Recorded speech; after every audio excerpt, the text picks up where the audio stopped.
and we'll go on to the second talk of the session, which is going to be by, and I'm just sort of there, I've got to get to the right screen here, by Davide Bacco. You shouldn't ask questions before you're just about to speak, you know, you could run out of time. Anyway, no, I'm joking. David, welcome. Davide Bacco is from the Technical University of Denmark. He's going to give a talk called Fibre-Based Quantum Communications with Multidimensional Quantum States. There we go. I'll give you, I'll wave my hand to give you a 5-minute warning. That'll be the full time, 5 minutes before the full time, so that you, if you need questions, you leave a little bit of time. Okay. Thank you, John. Let me share my screen.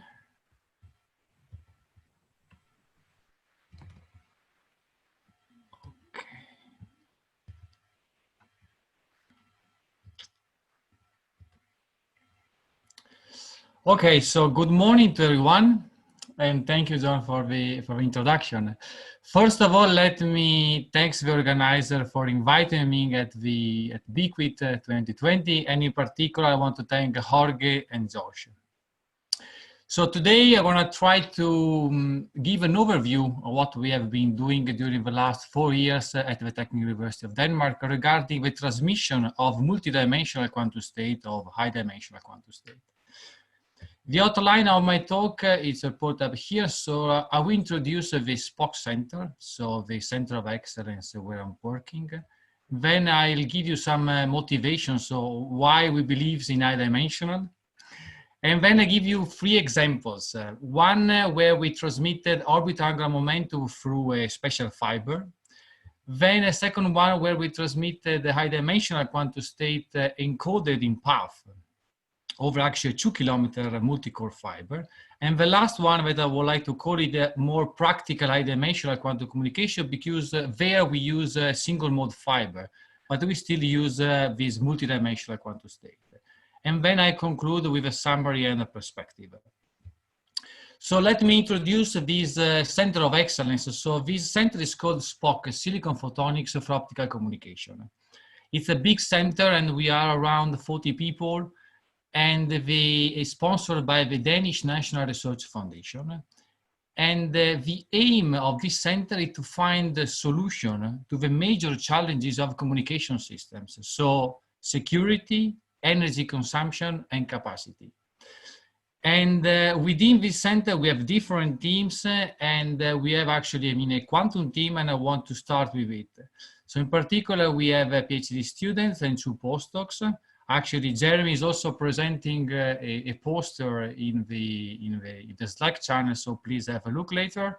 And then we have some senior people, but with different expertise. In particular, have the expertise on silicon photonics, linear fibers, and then we have the center leader like Fox and Lowe. Let's go back to science. So how can we define quantum communication? I think that Daniel did a great talk and introduced perfectly QKD and quantum communication. But if you want to say in one phrase, we can define it as the art of transferring a quantum state from one place to another. And actually, during the last 5 years, we have seen a lot of breakthroughs. So as reported already by Daniel, this amazing demonstration of Michel satellites where entanglement was distributed over 1,200 kilometers. But then I would like to point out also a big breakthrough in underwater optical communication, quantum optical communication. And it's a very interesting topic because it's quite unexplored, but it's also promising for underwater communication. Then we have seen also very nice experiment regarding free space links in an intra-city scenario. And we actually recently achieved more than 500 kilometers of a point-to-point QKD system. But nonetheless, we have all of these amazing breakthroughs. We have still some open challenges in quantum communication. In particular, I want to mention 3 open challenges. So one is we have a low quantum communication rate. Of course, it depends if you're talking about QKD or entanglement distribution, but still in all of the communication channels, we are lacking of rates. So we would like to increase this key rate. The second biggest challenge is a difficult integration with existing classical infrastructures. So we cannot expect that in the coming years, so this quantum internet will be based on a new kind of infrastructures. What we want is to reuse the classical communication infrastructure and to run it together, classical and quantum light, within the same fibers. And the third one is this short propagation distance. But I will mostly focus on the first two challenges. So a way to overcome these challenges, I think that's a way that we believe in, is to consider high-dimensional quantum states. In particular, we want to use two properties of these qudits or multidimensional quantum states. And the first one is the increasing the photon information efficiency. So basically, if we have a qubit, we can encode 1 bit of classical information. It could be 0 or 1. If we have a qudit, what we can do is we can encode more than 1 bit of classical information.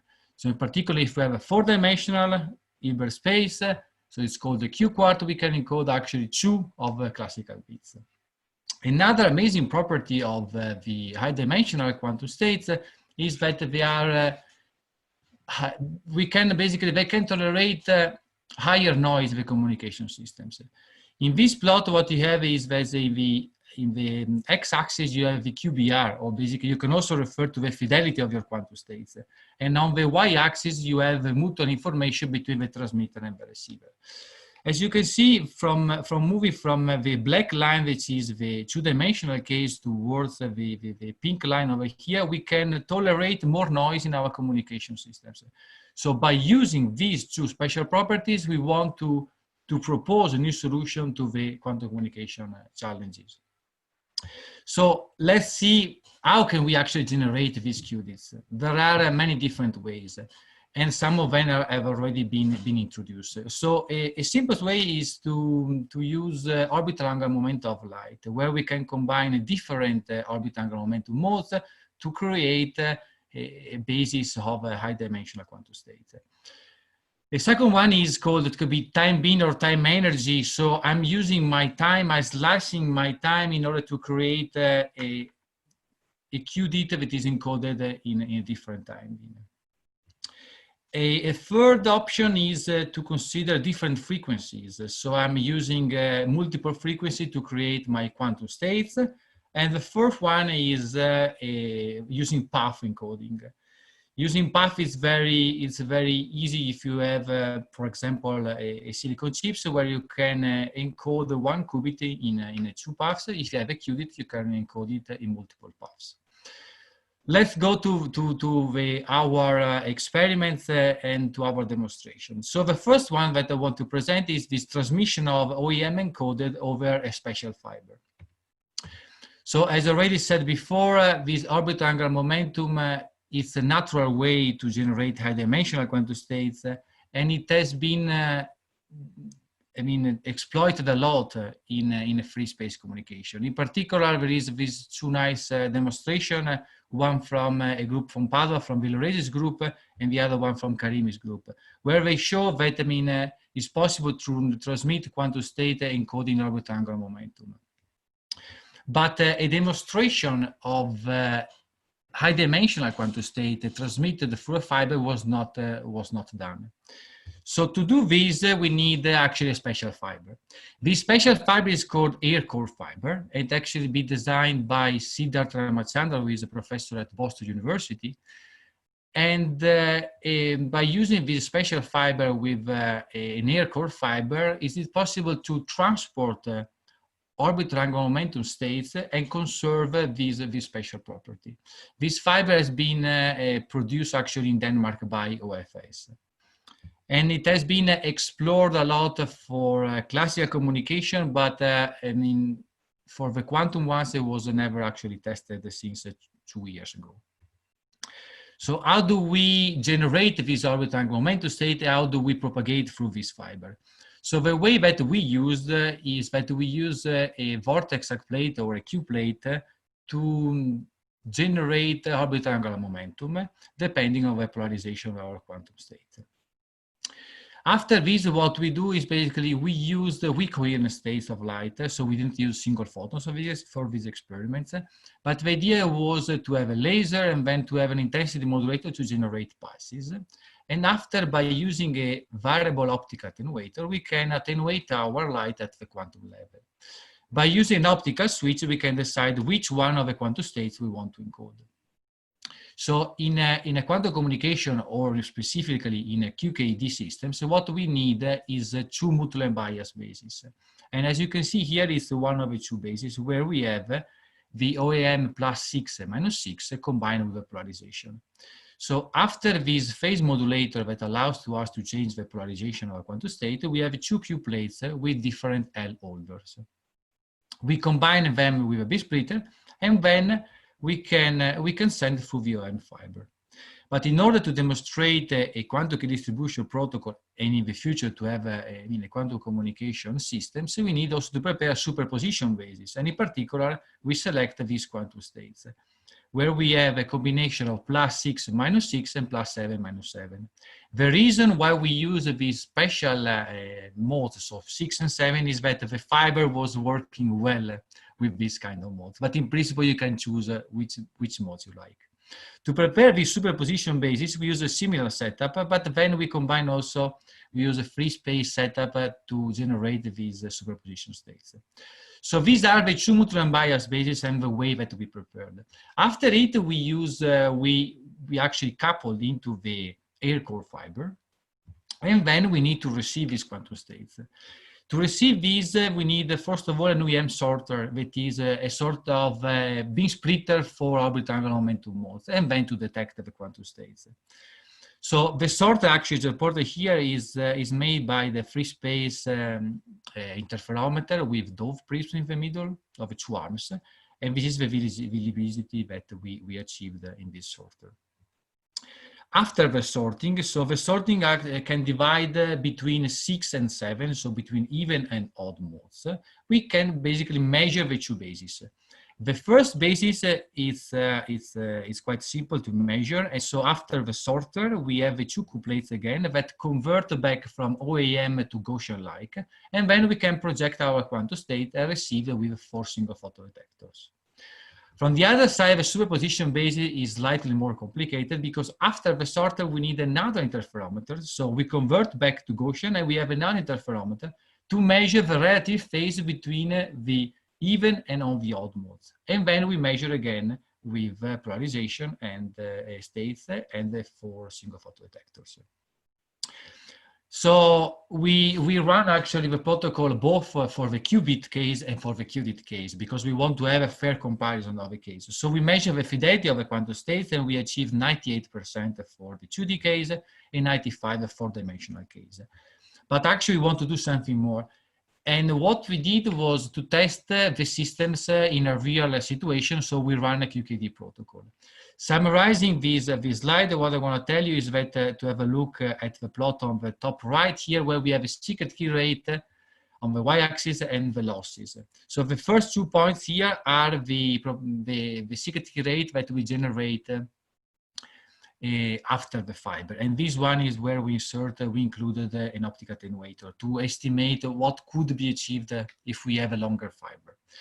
So we actually did the first demonstration of dimensional QKD at 600 megahertz. And as you can see, we have an achievement of 69% compared to a qubit case.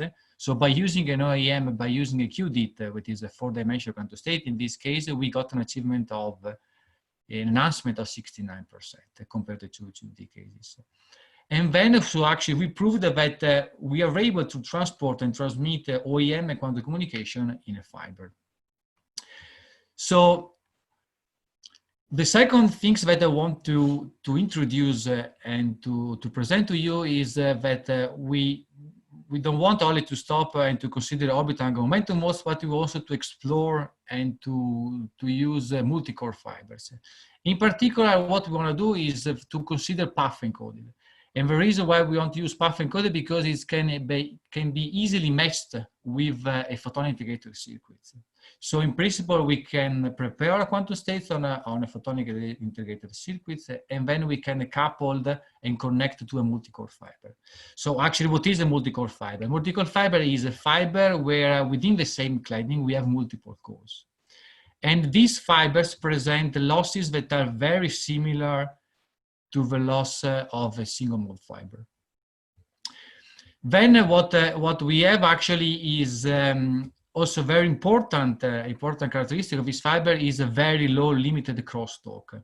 What does it mean? It means that if I'm sending light in one specific core of this fiber, the light that I'm putting into this core is not going out from the other core. And this is quite important if we want to encode and send our quantum states. So the first actually experiment we did is that we use a photonic integrated circuits that we designed and fabricated at DTU, where we can inject a laser and then we can, by using a variable optical attenuator, a Mach Zender, we can prepare our quantum states.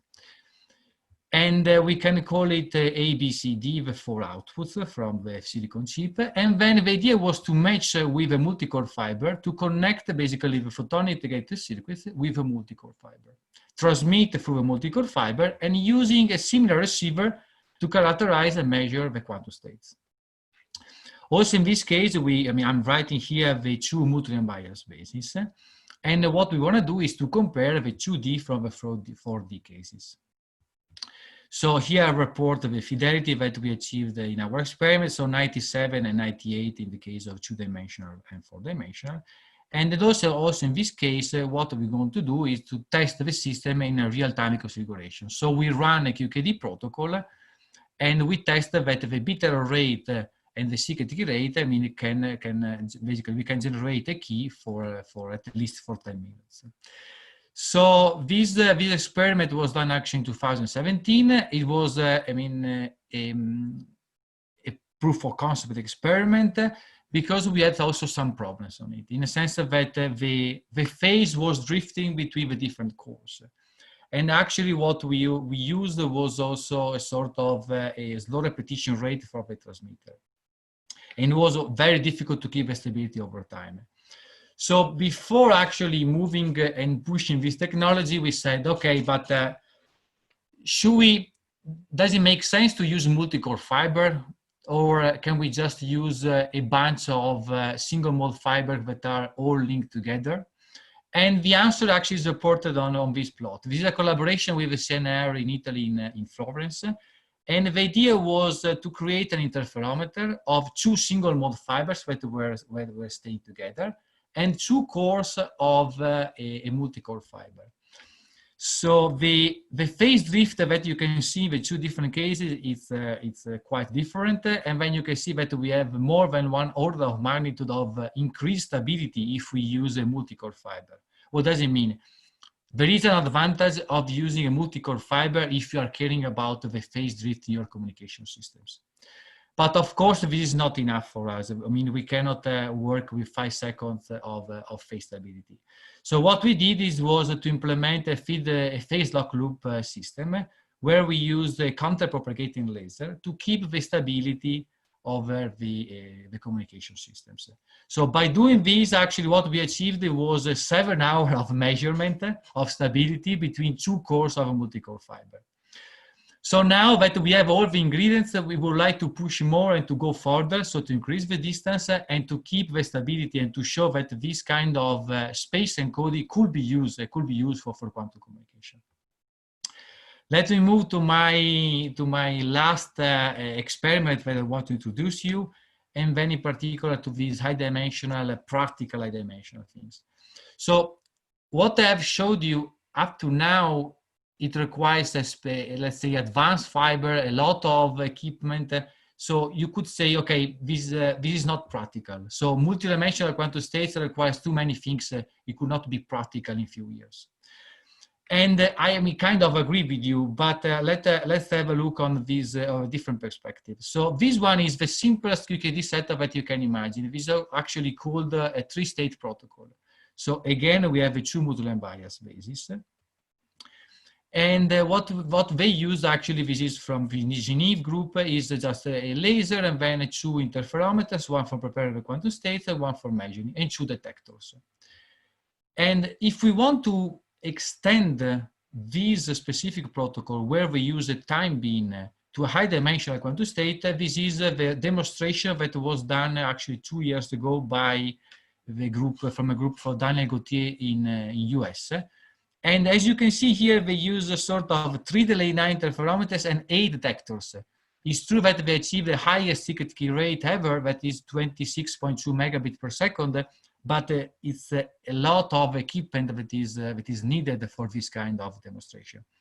What we want to do, and actually what we are working on, is to redefine a little bit this idea and to introduce a similar protocol, but with a smart solution. So again, what we want to do is to compare always the 2-dimensional case with a 4-dimensional case. In our case, what we did was to build a fiber-based QKD systems where we have a time beam encoding. So we have a laser, we have an intensity modulator, and then again, a variable optical attenuator.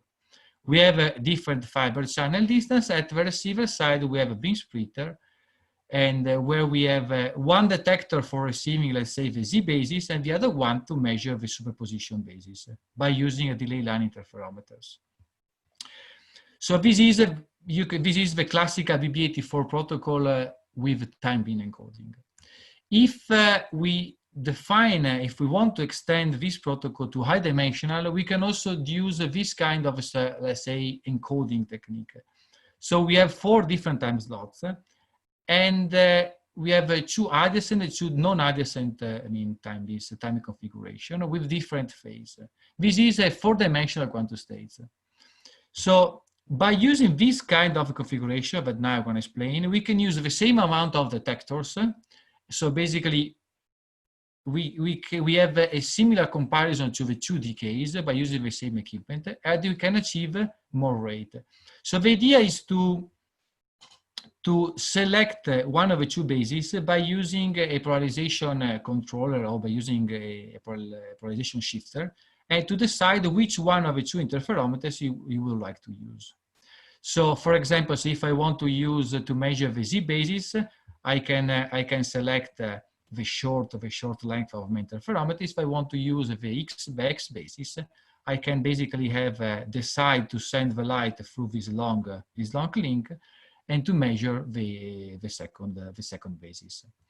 Let's come to the result. So on the y-axis we have a secret key rate, bit per second, and on the x-axis we have a channel losses. So we run the system with different fiber spool from the lab, and we can see a clear comparison between the 2-dimensional case and the 4-dimensional case.